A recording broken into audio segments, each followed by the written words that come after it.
everyone. Happy Tuesday. So I've already gotten flack for the lateness in getting this out, the slides and the presentation. So a little bit of an explanation about that. You guys have been hearing for a while that there's going to be significant case mix changes that are happening on October 1st, which is now tomorrow. So you're probably wondering why we're having this on September 30th. Well, the reason for that, as I have discussed with many of you, the state really took their time with finalizing a lot of this information. As a matter of fact, some of this, some information, some of how this is going to be rolled out going on for the next year or two remains to be seen, and they haven't decided on yet. But you're going to start hearing about these changes that we're going to talk about enough in your facility that I wanted to update everybody with what we know so far about case mix. A lot of this stuff has only been released by the association in the past week or two. So you may have heard a lot of, flurry of activity from your MDS coordinators and administrators and things like that about things, what they want their case mix meetings to look like and everything. We're going to go through what case mix is going to look like as of tomorrow, specifically how your case mix groupers are going to be devised per patient, how this system is going to look different, how it's going to be similar to what you are already doing, because it's not all bad news, right? And then specifically what that means for us, both in terms of therapy and restorative mindset changes that we need to have. So let's see, I'm supposed to be advancing this slide. So here's our agenda again. What is changing? We're going to discuss, that's what everybody wants to hear. How is my life going to look different in my case mix meetings and therapy referrals and things like that after today? What is different? What is going to stay the same? Because a lot of the information we're going to cover in the next 30, 45 minutes, hour, however long it takes for me to cover all this stuff is going to sound very, very familiar to you. And then specifically, what does this mean, not just for therapy, but those of you with restorative, how is this going to also affect restorative? So what is changing? So what is changing is how for North Carolina CMI, which Trinity and CTS focus on a lot more than other therapy providers. This is not a service, this is not typically something that benefits Trinity or CTS per se, but it is a customer service, something that we do to benefit your facilities that you're working in, to increase their reimbursement, to improve their outcomes and their patient care and everything. We always say that, we don't want to be viewed, either company, as just the company that goes in and provides your therapy. That's all we do and go home. So increase CMI, if there's a reason that we get a contract with a new skilled nursing facility, it's probably because they're not happy with their case mix and how their past therapy company is handling that, and they want more attention to it, and they like the way that we do it. So everybody on this call knows that you're getting your reports, and as soon as the reports come out, I'm all over you about wanting the preliminary and the rundown and the final and all that sort of thing. And the reason that we do that is because this dictates the reimbursement for everybody that's Medicaid in your building. So for some of you, that's not a big deal. For others, it is a make or break. So this change is going to be pretty significant. How each resident's individual case mix score is going to be calculated is going to be changing. The biggest change is that we've always talked in terms of case mix, and those of you that are as old as me and remember the old RUG days for Med A, we're getting out from any kind of RUG methodology. We did that several years ago with Med A and Managed A when we've transitioned from RUGs to PDPM. Now we're having pretty much the same change from North Carolina Medicaid to their grouper methodology, which is going to be PDPM. And then a big difference that some of us are going to really have to wrap our heads around is which disciplines and services are going to be used to devise CMI payments. So we're going to talk about all that. So some specifics. First of all, RUG levels, like I just said, are going away. So this CMI tree that you have down here on the bottom left-hand corner of your screen, y'all can throw those away. Those are completely dead. The last day that this is going to be useful to you is today. So rehab RUGs, gone away. Any kind of terminology about a rug, today is the last day that we can talk about that, unless we're talking about it in the past, right? So that means, the focus that we've always had has been to capture that rehab group, the rehab rug, excuse me. The way we did that was the 5 therapy visits and 150 minutes. More often than not, there were also ways to capture it with restorative, but nobody was doing that. So we're going to, for purposes of this, the capturing of the rehab rug with the 5 therapy visits and 150 minutes into 7-day look back. Today, as of tomorrow, that is gone. Today is the last day that we're going to be talking about that. So people with ARDs of today, we still need to be focused on this 5 therapy visits and 150 minutes. Tomorrow, it's going to be worthless. For your nursing staff and your CNAs who are probably still doing Section G, as of tomorrow, that's going to go away. Everybody is going to be doing Section GG. And we, as therapists, have been talking about GG forever. But for some of your CNAs, this may be a completely new concept for them, which is GGs.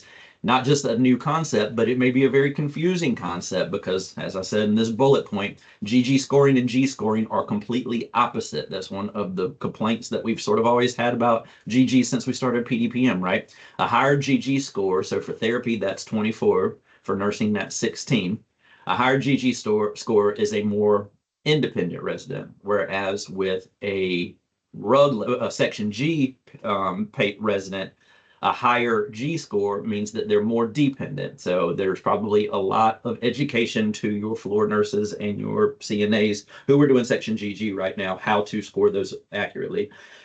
Your MDS coordinators are no longer going to have to do multiple assessments, such as the optional state assessment. So they are probably in their office right now, very, very happy, as they should be, because since Medicare stopped accepting the RUG assessments a couple of years ago, North Carolina and a few other states have required MDS coordinators to do a whole nother assessment called the optional state assessment. It made things like doing additional assessments, moving ARDs, things like that, a very difficult sell because it did mean more work for them. So as of tomorrow, that goes away. CMI scoring will now be based on PDPM methodology, which everybody on the call should be like, oh, I know what that is. And is exactly the same as your Med A managed A PDPM. So a lot of today, what we're going to talk about right now is going to be a refresher of PDPM, especially the nursing category. Nursing qualifiers will be different under PDPM compared to RUG. So what got somebody into a nursing category as of today is going to be different than what it is tomorrow. Specifically, orders and visits are going away. I don't know that I've ever sat in a case mix meeting in any of your buildings and I didn't hear, if therapy couldn't get in, they didn't have a diagnosis or something like that. The only thing that we can get them into a higher RUG category is orders and visits. Well, they are no longer going to be able to do that as of tomorrow. Here's the big kicker to all of us OTs and PTs. The PT and OT grouper will be configured, just like it is for Med A managed APDM, but it is not used to configure the CMI score or determine payment. And so we'll talk about what that looks like. CMI score will only be determined based off of speech therapy, your NTA, and especially the nursing grouper. The nursing grouper now is going to be pretty much not the be all end all, but a really, really big deal. And we're going to run through some scenarios about how big of a deal that's going to be. So this is going to require a complete mindset change for you guys, for MDS, for restorative aids, whether they're ours or the facilities or whoever's doing it, as well as the complete interdisciplinary team. So first concept, a lot of PDPM, just like it is for Med A, is going to be based off of diagnoses and active treatments. So the reason that we're going to PDPM is because PDPM is reimbursing this resident's individual daily reimbursement based off of the qualities that they have. In order for that to be captured, whether it's for Med A or now CMI, this diagnosis has to be diagnosed by a physician within the past 60 days. So however your facility is doing that, I don't know. They've got a diagnosis sheet that they're signing. Everybody's probably doing it differently. But for therapy, one of the ways that we may be able to help with that is they were on PT, OT, or speech, and we put a diagnosis of hemiplegia on our forms, and the doctor signs it. If that happens within the past 60 days of the ARD, facility may be able to use that. They also have to have whatever that diagnosis is, whatever that condition is, there has to be an active treatment that was documented during that 7-day look back. So I'm going to talk a lot about hemiplegia on this call. So this is hemiplegia that was diagnosed within the past 60 days by your physician, and they're on therapy for coordination, strengthening, range of motion, whatever for hemiplegia. That's going to be able to be a benefit of the facility. That's one way we're going to be able to help them. Maybe it's not therapy. Maybe they're on restorative for that active or passive range as a result of the hemiplegia. It doesn't have to be 6 days of restorative. It can just be one treatment, and the facility is going to be able to capture it. But most of these diagnoses and conditions has to be diagnosed within 60 days. There has to be a treatment within the 7-day look back. So keep that in mind as we're going through all of these categories.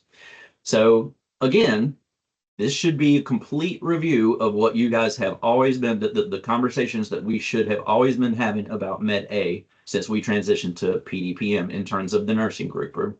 So we talk a lot about therapy GGs and how, you know, the GG areas that are used to calculate the PT and OT grouper, et cetera, et cetera. You know that an independent resident for therapy has a GG score of 24. If they're completely dependent, they have a score of 0, and then somewhere in between. Nursing functions the same way, but they use different GG items. They only use late loss ADL, so eating, toilet hygiene, sit to lying, lying to sitting, sit to stand, chair to bed transfers, and toilet transfers. Notice there's no ambulation. There's no picking things up off the floor. There's no turning. There's no dressing, bathing, anything like that. So these are the only GG scores, whoever does them, that is going to go into determining the nursing GGs. And again, nursing GGs can range from 0, which is a completely dependent resident, to 16, which is an independent resident. So a little bit different than therapy, which can go all the way, or PT and OT, which can go up to 24. So talking about that nursing grouper, we're going to go through each one of them. We're going to start at the top, which is the highest paying. Your facility would love to have everybody, in terms of reimbursement, on a trach and or a ventilator. So if you have that, I mean, I don't know that there's a whole lot of trachs and or ventilators that are going on in our facilities, but if there are, this is their qualifier. So if the resident has a trach and a ventilator, and they have a GG score of 0 to 14, so they cannot, even if they're on a trach or a ventilator, if by some miracle they are 15 or 16, and so they're an independent resident, they're not going to qualify for this. But if they're on a trach and a ventilator, their GG score is 0 to 14. Their nursing grouper is ES3, nursing CMI is 3.82. If you are knowledgeable about, and you're remembering, or you have the PDPM Med A poster in front of you, you see that this is exactly the same as what it is for Med A. Going on down, if they have a trach or a ventilator, their CMI goes down a little bit. I don't know that we're going to be seeing a whole lot of that. What we are going to be seeing a lot of, especially in the fall and winter months during flu outbreaks, COVID outbreaks, things like that, is isolation. So with any of these slides where I'm talking about a grouper category, so in this case, extensive services, the top is going to be this, the graph is going to be how the resident's going to qualify for that, their GG score, their grouper, their case mix. The bullet points at the bottom are going to be things that we need to be doing as a therapy company and or restorative in order to support this documentation, because the facility can't just say that the resident's on isolation without documentation for it. And again, this is some of the hard lessons that we've already learned in Med A denials, managed aid denials, especially as in terms of isolation. So anytime there is a clinical condition for a nursing grouper, there obviously has to be documentation of a treatment during that time period. So for an extensive services, if for whatever reason the facility is trying to capture a trach or a ventilator, if let's say speech has some kind of involvement with secretion management and with that ventilator or that trach, speech needs to be documenting that in the notes. They are doing that because of the trach or the ventilator. Then that's going to be an active treatment that's going to support that trach or ventilator. What's going to happen more often is this is a resident who is isolated. And when I say isolated, I'm not meaning they're in the room with their wife. They are not in a room with anybody, even if they are cohorted with someone who has the same diagnosis. If they are in another room with someone who also has COVID, neither one of them is on isolation. So obviously, if they're on isolation, they do not need to be coming out of that room. And meals, therapy, med carts, everything needs to be brought to them. There cannot be any documentation of therapy groups or concurrent treatment for patients who are on isolation. And as you know, obvious as that sounds, we did run into issues with Med A PDPM where the facility was trying to capture isolation and therapy was busy documenting that the people were being seen in groups, or that they were taking them out of the room to ambulate on the hall. If they're on isolation, they cannot come out of that door. In fact, if we are bringing therapy or restorative or whatever to that patient's room, we need to be actually documenting that. We cannot just take for granted that that is going to be assumed that the person's on therapy and they're on isolation, so we probably are doing the therapy in the room. We need to be actually documenting that the therapy treatment occurred in the resident's room due to isolation for COVID or whatever. So actually documenting what that therapist, that assistant did during the session. You're going to see a lot of that on these bullet points for even to support the nursing groupers.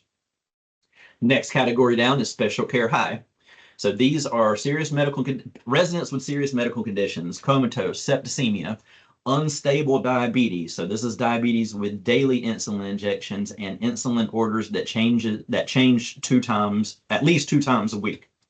Quadriplegia with a nursing score that is less than or equal to 11. It's not a negative 11. I didn't see that until I put my glasses on, so ignore that little negative. There's a resident with asthma, COPD, lung disease with short of breath when lying flat. So remember short of breath when lying flat, because we're going to talk about that a lot. There's a lot of attention to that in your facilities. Fever, pneumonia, vomiting, weight loss, or tube feeding, parenteral or IV feeding, or respiratory therapy that is 15 minutes per day, 7 out of the last 7 days. So you're probably going to start seeing a lot of respiratory therapists in your facility that you have not seen in the past. So resident has any of these documented and supported conditions. So they've had the diagnosis within 60 days and they have some kind of active treatment that is documented in the 7-day look back. The GG score checks out. Notice that we're not going to go into a whole lot of detail about depression, but depression is calculated the exact same way as it is for your current Med A. It's either the PHQ-2 or the PHQ-9 nursing category, and then the corresponding nursing CMI. So, when we talk in terms of most of these facilities have a goal of being a 1.2 case mix, that's going to correspond with this nursing category. At the end, we'll talk about how this is coordinated, but the higher above a 1.2, each one of these individual CMIs is, the more desirable that grouper is going to be, obviously, just like what you're currently doing. So what do we need to be doing to support a special care high? And again, we should already be doing this for Med A. We need to have an accurate diagnosis of things like quadriplegia. If this resident had a stroke, a spinal cord injury, a TBI, and they are weak or paralyzed in all 4 extremities, muscle weakness is not wrong, but is not right. And that is not going to, if we use muscle weakness for this person, that is not going to, and quadriplegia is the only thing they've got going on. The facility is at risk for losing this category, because muscle weakness is not over here in the clinical conditions. Quadriplegia is. So if the patient is actually quadriplegic, we need to be diagnosing as such. If they're Parkinson's, it's not in coordination, it's Parkinson's as far as a medical diagnosis. Again, any of these, not just quadriplegia, but any of these clinical conditions, if therapy or restorative is involved because of that condition, we need to be documenting that. So diabetes is over here in unstable diabetes is one of the clinical conditions. Maybe OT is addressing diabetic foot ulcers. Maybe they're addressing diabetic retinopathy, et cetera, et cetera. We need to be documenting that we are doing, doing, I don't know, low vision therapy because of the diabetic retinopathy. That needs to be the diagnoses on the plans of care. And then you're going to check off that, that we've got a treatment and a diagnosis in that 7-day look back period. That's how we're going to be helping the facility. I told you that shortness of breath when lying flat is going to be a super big deal for it already is a super big deal for your facility because you're Med A, but now is going to be a super big deal on everybody or almost everybody in your building. So what does that mean? We have had Med A denials where the facility was trying to catch the shortness of breath when lying flat. They coded it on the MDS, but there's no supporting documentation for that. And this is a resident who had diagnoses of COPD, emphysema, pulmonary issues. They're on O2. Yes, me and you, everybody on this call is going to assume that that person is short of breath when lying flat, but we cannot assume anymore. We have to have specific documentation. So how are we going to be, as therapists and restorative, supportive of shortness of breath when lying flat? When the PTA walks the resident, takes them back to the room, there's documentation that the patient was returned to the bed with the head of the bed elevated to prevent shortness of breath. Do not assume that the reviewer is Myers and Stauffer is going to know that. So if that is the case, if that resident cannot have the head of the bed down flat because they're short of breath, therapy and restorative need to actually document that. Or if we go in there, maybe this is somebody new that we didn't know that they were short of breath when lying flat. Patient observed, and we did therapy, or restorative, we took them back to the bed, we lied them flat, and they were short of breath. And then the PTA elevates the head of the bed. That has to be documented. That's the only thing that's going to, or that's one of the things that is going to support short of breath when lying flat. And you see, if this resident is not on a trach or a ventilator or in some kind of isolation, this is going to be the highest category. So for the majority of you, special care high is going to be the gold ring. They're going to be trying to get as many people as possible in this category, and we need to be helping them as much as possible. And again, we found out the hard way, specifically about short of breath when lying flat with Med A denials, what CMS was going to be looking for in terms of supporting documentation. Now, notice I did not say, in order to assess short of breath when lying flat, if you know that they are short of breath when lying flat, don't put the head of the bed down. We do not need to be putting the patient in distress just so we can document that. If you know that we're going to be returning the patient to the bed with the head of the bed elevated, we need to be documenting that. Versus special care low. This is, as you can see with the CMIs, this is also a pretty desirable nursing category to get in. These are residents with CP, multiple sclerosis, or Parkinson's disease with a function score, a GG score of less than or equal to 11. Respiratory failure with oxygen while a resident, tube feeding, 2 or more venous, arterial, stage 2 or higher pressure ulcers with treatment. So they can't just have the ulcer or the wound. They've got to have a treatment. Any stage 2 or 4 pressure ulcer with treatment. Foot injections or wounds with nursing applications, so a lot of wounds with this one. Radiation therapy while a resident, or dialysis while a resident. The radiation and the dialysis obviously does not have to occur in the facility in order for them to capture it. If you got a Medicaid resident that they're sending out for dialysis or radiation, they capture this category. You have to have a GG score of 0 to 14, just like all the others that we've already listed. Depression plays a huge impact. Here's your nursing category and your nursing CMI. So if they're not in extensive services or special care high, this is going to be a very desirable category for them to be in. So what do we need to be doing to assist with that?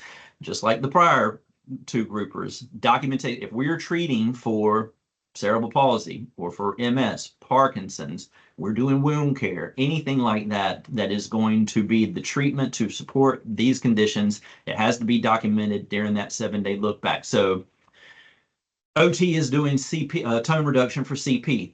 We need to be documenting that. PT is doing strengthening for MS. They're on a restorative program for Parkinson's. All of that needs to be documented. We can't just say restorative is doing active range of motion. It needs to be restorative coordination for Parkinson's. It has to be. We need to be able to draw a direct line from what is happening and to why it is occurring.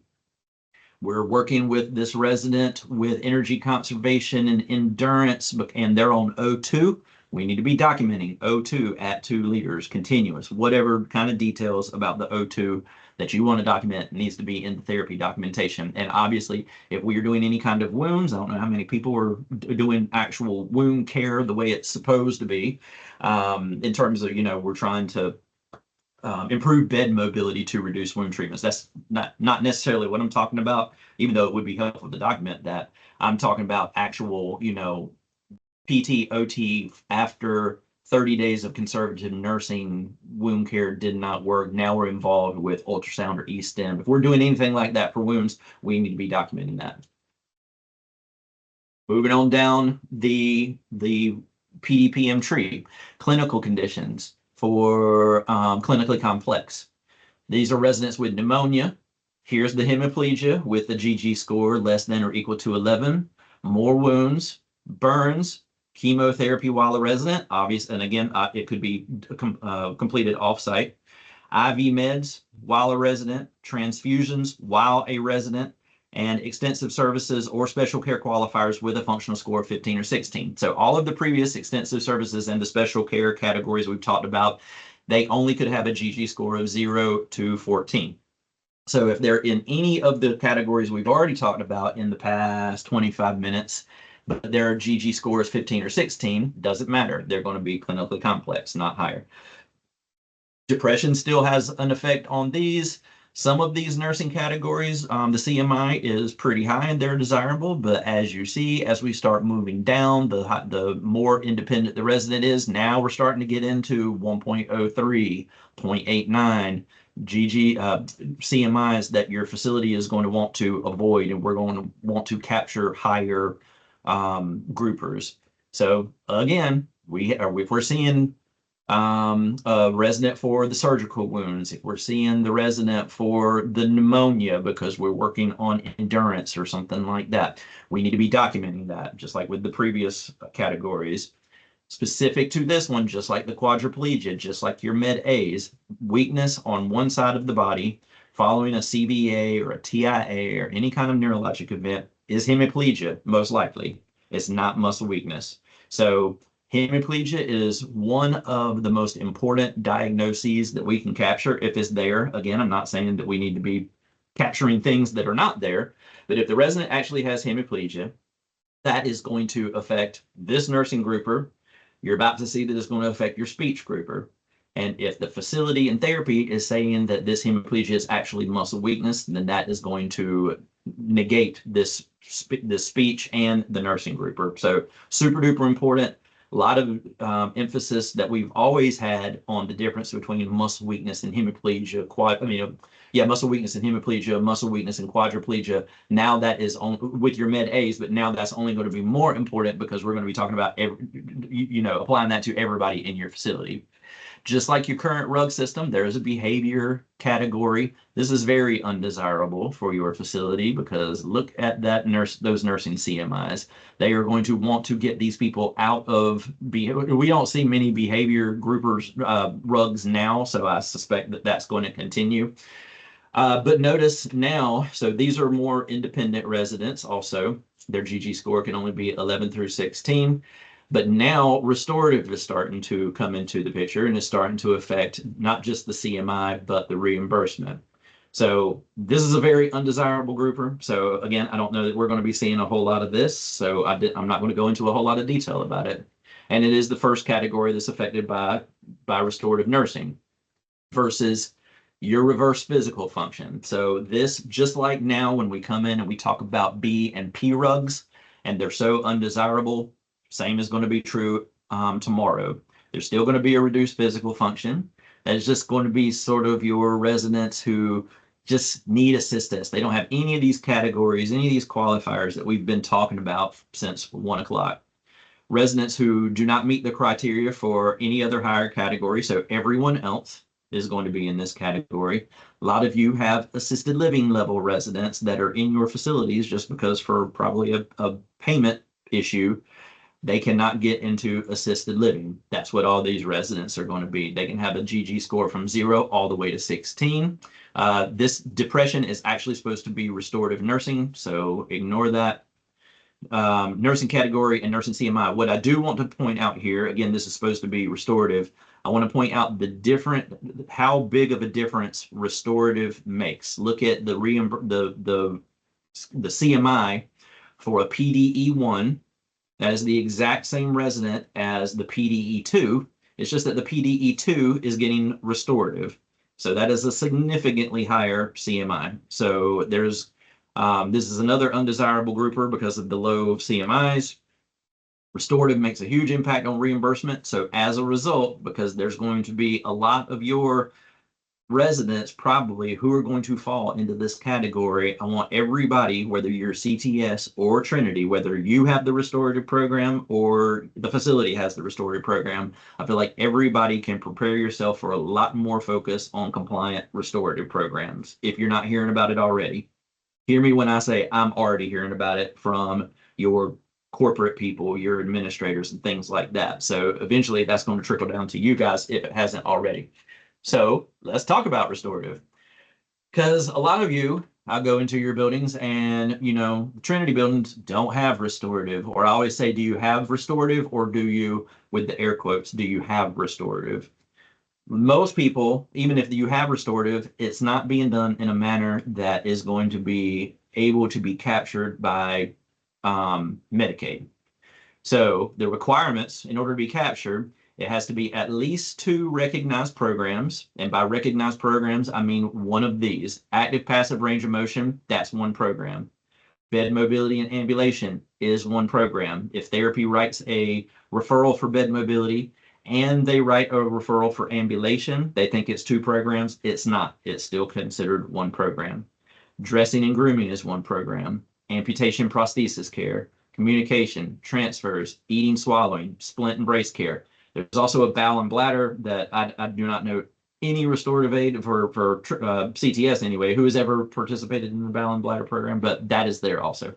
So we've got CTS facilities right now that are doing a restorative program for wheelchair mobility. Notice wheelchair mobility is not one of these recognized programs. So if you have a wheelchair mobility program, even if it's 15 minutes a day, 6 days a week, it's not a recognized program.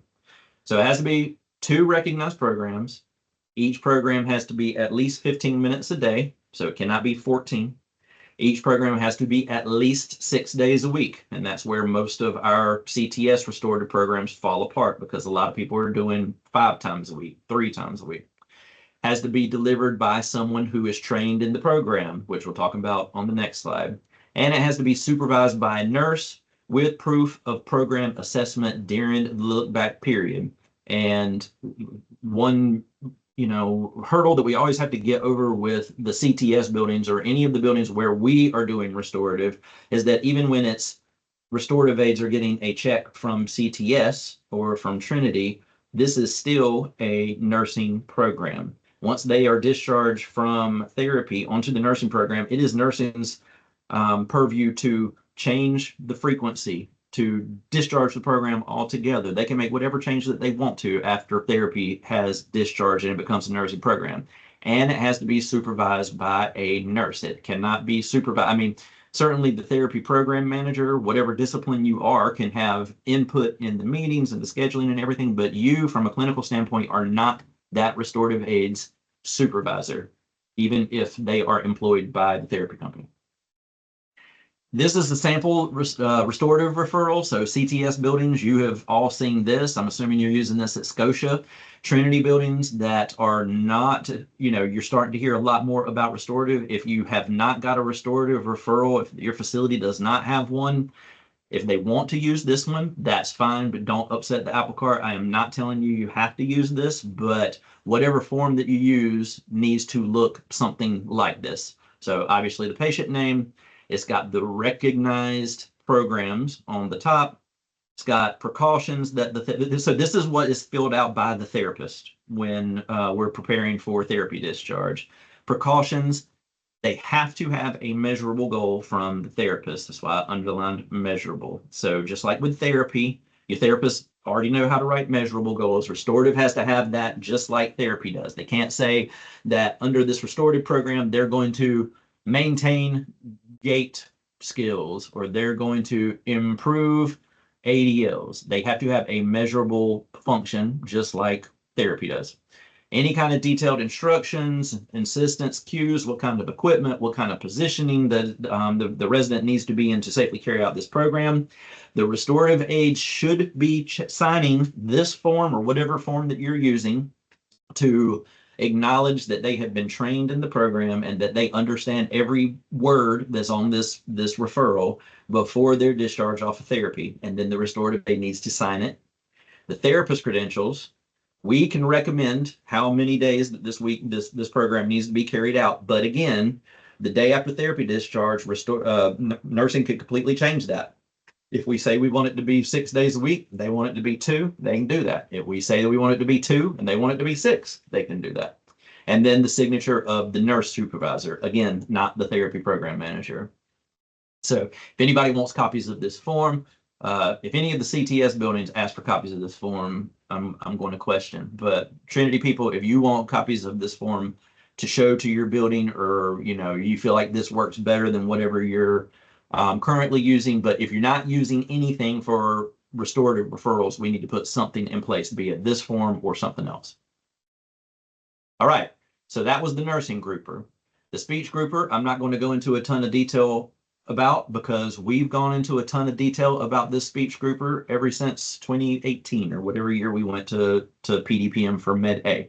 It's figured the exact same way. So they have a speech-related comorbidity, a cognitive impairment, and a neurologic diagnosis. I don't know how that got cut off here, but it's the 3 qualifiers in the far left category. Then you move over the mechanically altered diet and the swallowing disorder. They can have neither, either, or both. And then you see that the speech group is the exact same. The speech CMI is the exact same as it is on your up-to-date Med A PDPM posters. If you're looking at a poster and it's different speech CMIs, then you got an out-of-date poster. But as with Med A, if this is a Medicaid resident and speech is involved, or whatever the speech grouper is being calculated and it ends up to be an SA, that's only 0.64. That is not as desirable as any of these other groupers. Notice the difference between an SA and an SB. An SA and an SD is more than double. So if we capture anything with the speech grouper, it makes, even for Medicaid CMI, it makes a huge difference, which we'll talk about in case examples in a few minutes. Speech, what's important for speech for Medicaid is going to be exactly the same as it is for Med A, right? So we talk a lot about accurate diagnosis of dysphagia, apraxia, and aphasia. That is following a neurologic event. R13, 12, R13, 11, all those dysphagia diagnoses are not wrong. But as you know, with your Med A, that is not going to qualify as one of your speech comorbidities. That dysphagia, if it is a result of a CVA or a TIA, needs to be one of these I-69 diagnoses. So if you diagnose an I-69, you're going to get the speech grouper or the speech comorbidity. If you diagnose R13, you're not going to get the speech grouper. And the reason that you're going to miss out on that reimbursement is because of inaccurate coding. It's not going to be because of a patient deficit. Accurate BIMS is going to be super important. We're going to have the same conversation about readministration of the BIMS, who's giving it, as we do with your Med A's. We want to be capturing all of the speech comorbidities along with the supporting documentation. We can't just say that they, had some kind of condition in the past. We need a speech evaluation that says that. We need supporting diagnoses, et cetera, et cetera. We want to be capturing all of those swallowing disorders in Section K. There has to be supporting documentation of that, again, hopefully on a speech evaluation. And the acute neurologic condition has to be the primary reason for the now, not just Med A stay, but also the reason that this long-term resident is in your building. It can't just be a comorbidity.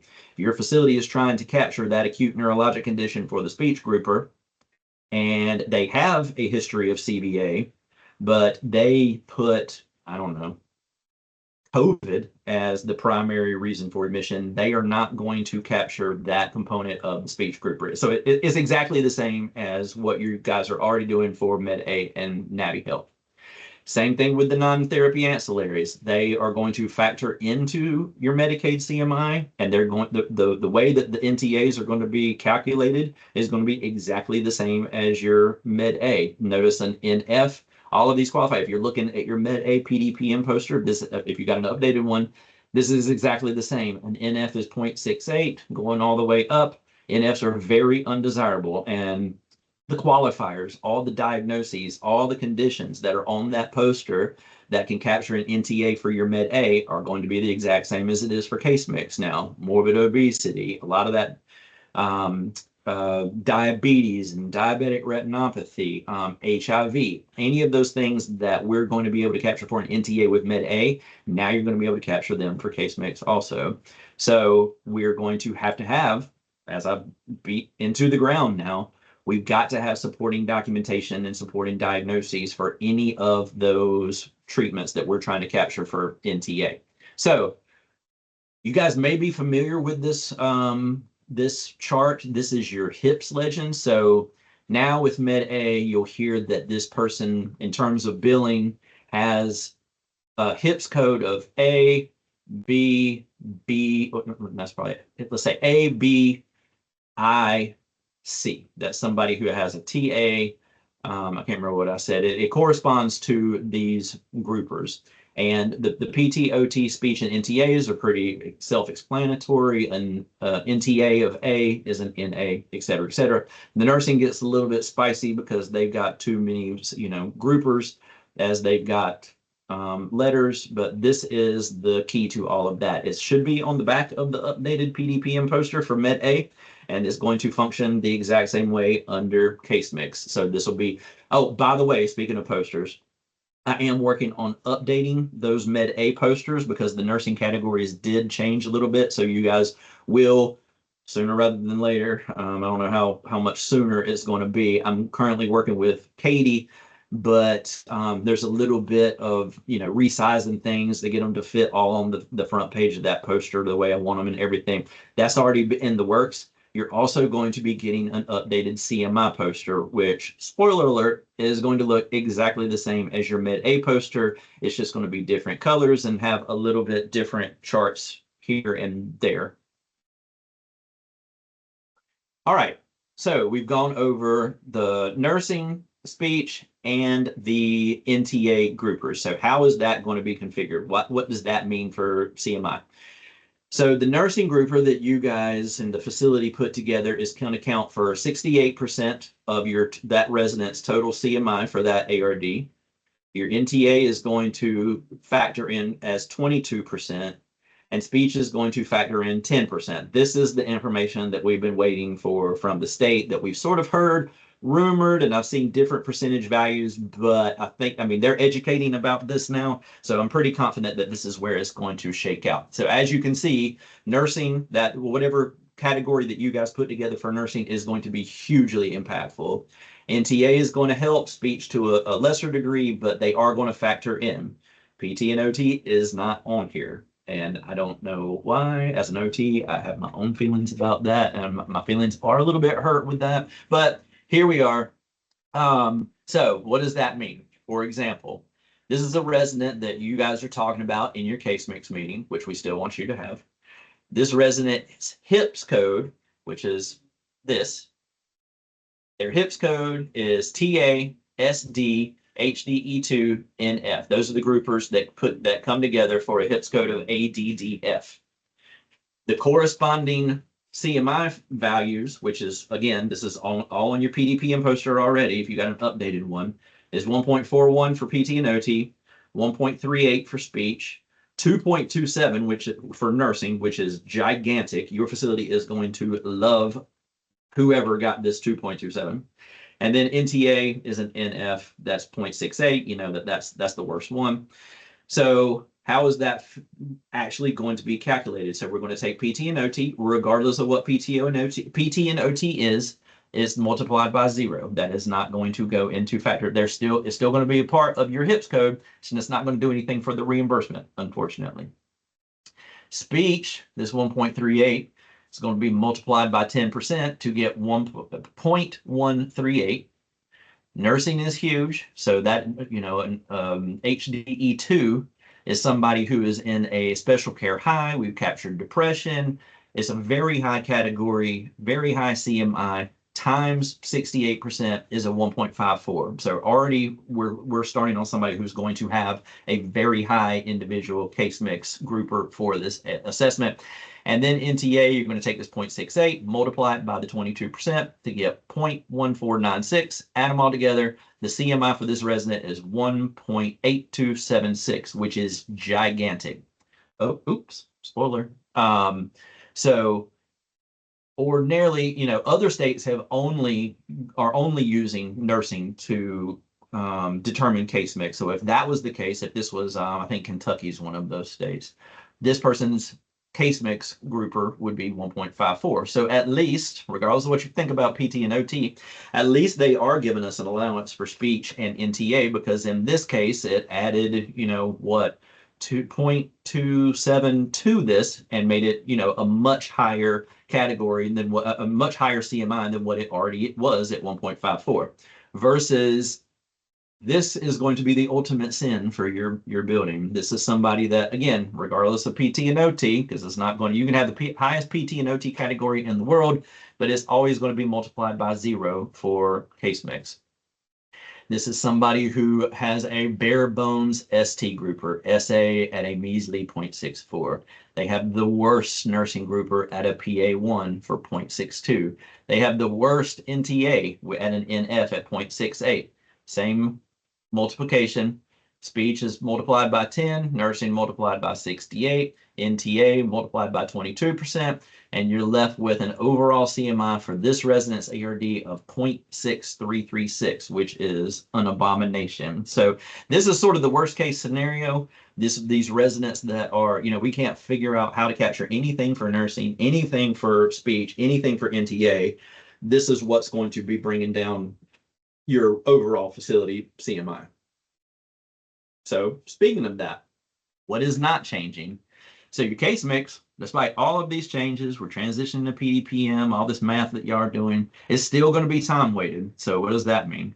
All of the assessments that MDS completes in that quarter will count towards the resident's CMI, just like it does now. The facility CMI will then be based on an average of each resident's CMI. So again, you have a resident with, just for ease, you only have 2 residents in your building, and all else being equal, this one's CMI is 2.0, this one's CMI is 1.0. At the end, your facility CMI is going to be 1.5. It's going to be an average.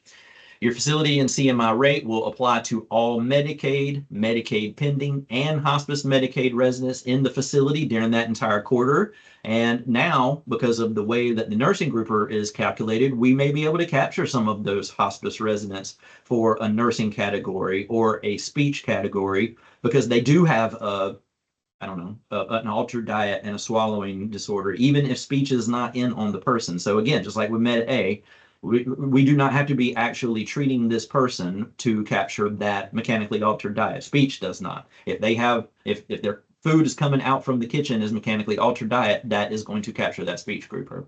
OBRA assessments have to be completed at least every 92 days. Same thing as what it is now. It's not changing. MDS can complete as many assessments as they want and whenever they want. The REI manual does not say that they cannot complete. I hear all of these different rules and it's illegal to do blah, blah, blah, blah, blah assessment. None of that is true. Now it will not be true tomorrow. Nursing, speech, and NTA clinical indicators and CMI values are all the same as Med A. So until I can get these updated CMI posters out to you guys, use your Med A posters, the updated versions of them, because those are going to be able to help you guys in case mix. We still want you to have a weekly meeting. We still want you to be using 321 form. And even though PT and OT is not factoring in per se, you're not getting the 5 visits and the 150 minutes of therapy, we still want therapy referrals. Therapy is still going to have an important part, whether it's, I think that's on the next slide. It is. So therapy is still going to have involvement in terms of, are we going to be asked, and we are being asked by some facilities to have more involvement with the BIMs, just like we have with Med A, more involvement with Section K, more involvement with GGs. I've already told you about how our diagnoses and getting that signed by the physician could maybe help justify that diagnosis that the facility is trying to capture for that nursing category. And then if we are treating for the hemiplegia, the shortness of breath when lying flat, the multiple sclerosis, anything like that, either therapy or restorative, if there's one treatment during that look back, we need to be documenting it. So I want to talk specifically about timing of assessments and extra assessments on the next couple of slides. But I did put up there restorative referrals. I've mentioned a couple of times, we went over the restorative referral. And that's something that if your department, if your therapists want to have a more detailed training, because we've never really talked about it, let me know. I would be happy to do that. I've got, because of the CTS buildings, I've got all kinds of restorative trainings for restorative aides, and I've got restorative trainings for therapists and therapy program managers. So if you want that, reach out to me and we can get that done either on site or via Teams or something. But expect to, if you're not getting a lot more emphasis and focus on therapy referrals and an accurate therapy referral and what kind of goals you're setting. And hey, you said that you recommended 3 times a week with this person. I need it to be set. You're going to be hearing a lot more about that, especially as we approach 10-1 and as we move past it. So what do I mean by timing of assessments and extra assessments? So this is a resident that was discharged from 5 days and 150 minutes of therapy to a restorative program that is going to be compliant. So it's going to be 2 programs, 15 minutes per program, and 6 days a week. So that is a restorative program that can be captured. Remember, now or tomorrow, the 5 days and 150 minutes of therapy is not going to mean anything, but the compliant restorative program could.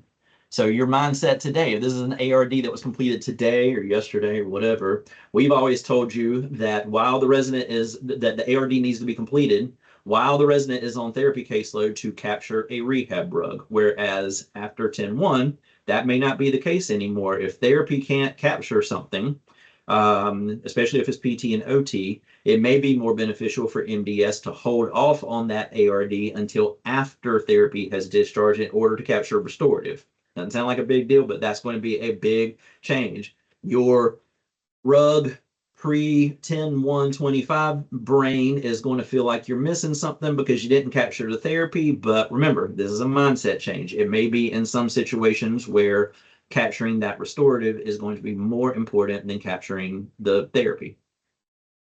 In terms of additional assessments, this is a resident. Thank you to Casey and Christy with the CTS team that brought this to my attention.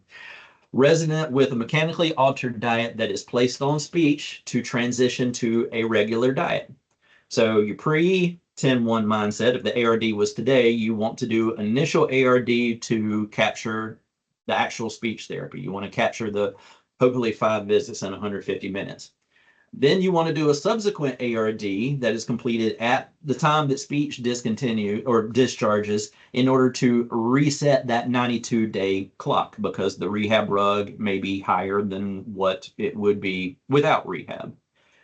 Post 10-1, again, that 5 visits and 150 minutes of speech is not going to do anything for the resident. So the new mindset may be that the initial ARD still needs to be completed to capture that mechanically altered diet because that's going to affect your speech grouper. But if speech gets involved, and because of they're just a wonderful SLP, they get this resident, fortunately, off of a mechanically altered diet. And now we're on regular diets with thin liquids. That's going to affect the speech grouper. So MDS does not want to complete another assessment to capture that new speech grouper that's going to not have that mechanically altered diet and possibly that swallowing disorder. They want to ride out probably 92 days until they have to do another assessment. So some of this is very high level MDS decisions, but I do want to present all this stuff because you guys may be hearing this as of the case mix meetings that hopefully you are going to be having tomorrow. I talked about when I first started unknowns with the program. I'm doing this. I'm not lax. I did not wait until the last minute to do this. We held off on doing this until we knew everything to tell you guys from the state, so we didn't have to come and do another call next week to clarify things. So I'm pretty sure about everything that I've talked about in the preceding slides, but there are still some things that we do not know. I've heard a lot of questions. I think every building that I go into asks which ones of the current 2025 quarters are going to be used to determine the frozen rate. So the state is going to freeze your case mix rates, either determine it on the 6/30/25 or the 9/30/25 case mix. They're going to freeze those rates, and it's going to get complicated, but the frozen rates are going to have some kind of impact. It's going to be a decreasing impact over the next couple of years, but they are going to have an impact. They have not finalized which quarter that is going to be. What I'm hearing behind the scenes is that it's most likely, I think we can pretty much assume that it's going to be the 9/30 quarter, but it's not 100% yet. So there are some unknowns. And we don't know what these reimbursement rates are going to look like. A resident who is right now a PA1, whatever that daily reimbursement is for your facility, is a PA1 going to pay the same thing for that person for your facility after 10/1? We do not know that. It may, or it may. The purpose of this is going to be budget neutral, which I find very difficult to believe. But I don't know if a PA1 on 9/30 is going to pay the same thing as a PA1 on 10/1. All right, that was a lot, and I'm right at 2:00. Any questions that you would feel free to share for everybody? Because if you got the question, chances are other people, if not everybody on this call, has the same question.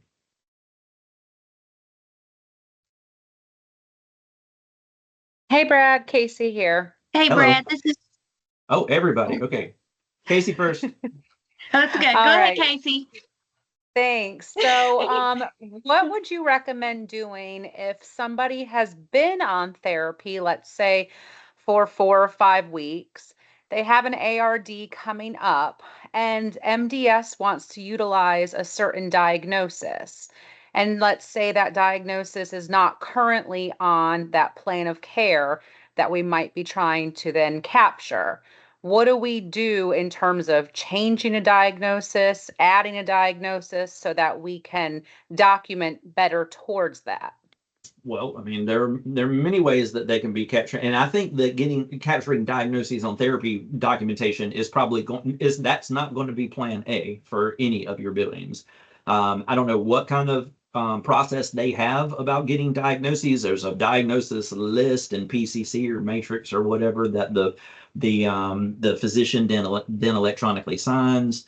They're probably going to want to do that as opposed to this is a patient or a resident who is on therapy caseload. Again, I do not want any documentation to be changed before y'all start emailing me. The answer is going to be no. Hey, I'm trying to capture hemiplegia and PT and OT have muscle weakness. Can you add? No, if therapy documentation is the only way to back that up, we can do an updated plan of care on 10/1 to add that diagnosis or what have you. If they're comfortable with writing an order, so long as that is going to get signed by the doctor and end up on the MDS or end up in the diagnosis list. I think every facility is going to do it different. I don't know that there's going to be something that we're going to have to do, but if for whatever reason therapy is the only source of that diagnosis, we cannot go back and change that plan of care unless it happened yesterday. We're probably going to need to be doing an updated plan of care to add the diagnosis. Great, thank you. Thank you. Do y'all have something, Scottish Pines? Yes. Hey, Brad, this is Courtney. Hey. So we do a lot of restorative programs here. Mm-hmm. And I know we have been doing, like, for example, active range of motion would be one program, and then passive range of motion would be on another program. So now we put it on the same paper as one.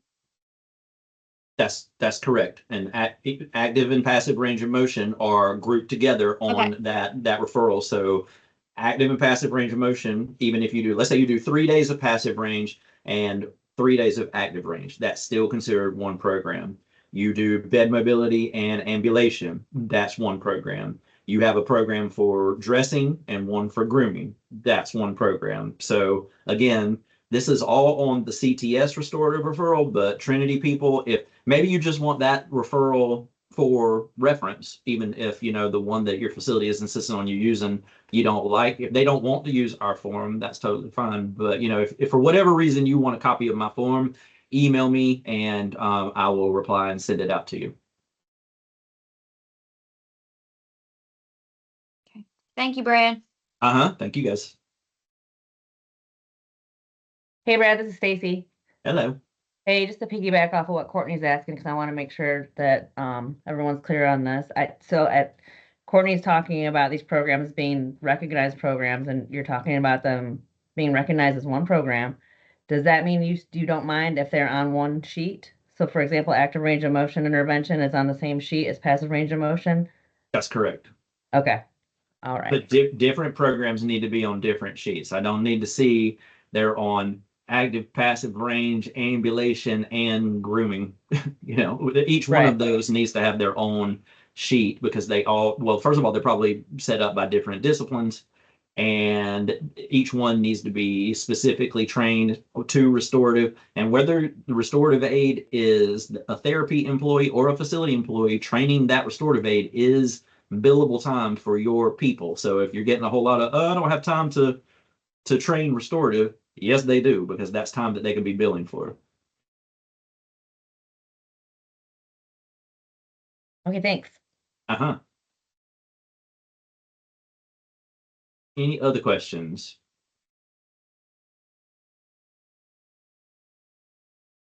I'm at 2:01. If anybody else has any questions, as always, feel free to email me. If I get a lot of questions, I'm probably, because this is such a big deal and in some ways a big mindset change for people. If I get a lot of questions, I'll probably put out like a frequently asked question that goes out to everyone, just so, because whatever question that you're asking is probably going to benefit everybody. But if nobody else has any questions, I will let you go. I have a question, Brad. Okay. It's Tiffany at Williamston. Hey, Tiffany. So if the facility is trying to capture hemiplegia and the resident is getting restorative, they only need one documented day of restorative for hemiplegia to be able to capture it? That's right. So in this case, restorative is being used to capture a diagnosis of hemiplegia for the nursing category. When I'm talking about restorative 2 programs, 15 minutes, that's to capture actual restorative treatment for the behavior or the reduced physical function category. But if we're trying to capture a diagnosis of hemiplegia, MS, any of those chronic conditions that are in those nursing categories, it only takes one treatment. It could be one therapy treatment. It could be one restorative treatment. If it's like a tone situation, but that's a result of hemiplegia, maybe therapy is not involved at all. Maybe nursing is given baclofen. If they give baclofen during that one of those days during that ARD look back, that is the one treatment in the look back period that would justify a diagnosis. So there's a difference between justifying diagnoses and then actually capturing the restorative treatment. So I thank you for that clarification. Thank you. And Brad, to piggyback off that, that would be the same where a PT and OT treatment would count in that sense. That's right. So I don't know how many people, if you have to jump off, that's fine. But when we first started talking about what this was going to look like, and initially nursing was going to be the only thing that was captured. And then it turned into, okay, we're going to have NTAs and then we're going to have speech. And, it was a little bit of, oh my God, what is PT and OT's place in this? But, it's not like you're going to not get referrals. There's the whole quality measures and stars and value-based purchasing piece of this also that I'm not even going to go into on this call. But, it could be that now your facility does want a speech eval every quarter. As opposed to a screen, just so you could do section K and BIMS and everything. Could be that they want PT and or OT every quarter evaluation, so we can do GGs and establish their diagnoses, et cetera, et cetera. So it's not that, even though PT and OT is not being used to factor into reimbursement, even though speech is only going to be 10% of it, I don't want anybody to think that we do not have a piece in this. We still are important. I've not heard anything like, well, we're going to stop referring to therapy. They're still going to get their Med B reimbursement. They're still going to get their managed reimbursement or whatever. And there are other ways that we can, it's the same conversation when we change from RUGs to PDPM for Med A, right? I mean, PDPM for Med A has been great for us. So I don't anticipate anything being any different with Medicaid. It's just going to be how you optimize the system. Notice I didn't say how you work the system. It's how you optimize the system.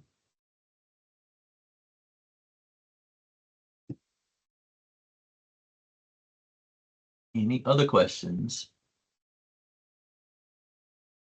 All right, if anybody's sitting on anything that they don't want to share with the group, again, email me. If anybody wants copies of anything that I've sent, if you need further training on the nursing group or restorative, anything like that, reach out to me, and me or the clinical specialist or the ADs will make sure that that happens. I appreciate everybody getting on, especially with short notice. I will, if you just love this information or you love my voice, or you just love me, as you should, I am going to have this posted to YouTube, hopefully within the next hour, and I'll send out the link so you can share it. And I am going to do a separate call for Century Care and Every Age and Carrollton's and your administrators, your MDS. So don't necessarily be sharing this with them quite yet. I just want to get, sort of a couple of case mix meetings and how they are optimizing things from a facility standpoint. I want to get a couple of weeks under my belt before I do a broader training for everybody. So don't maybe send this out to your MDS coordinators quite yet. I mean, it's not that big of a deal. I didn't say anything bad about them or anything, but I think it would be more helpful if I want to talk more about what an optimal meeting looks like, and I want to actually have some meetings before I do that. All right. Thank you, guys.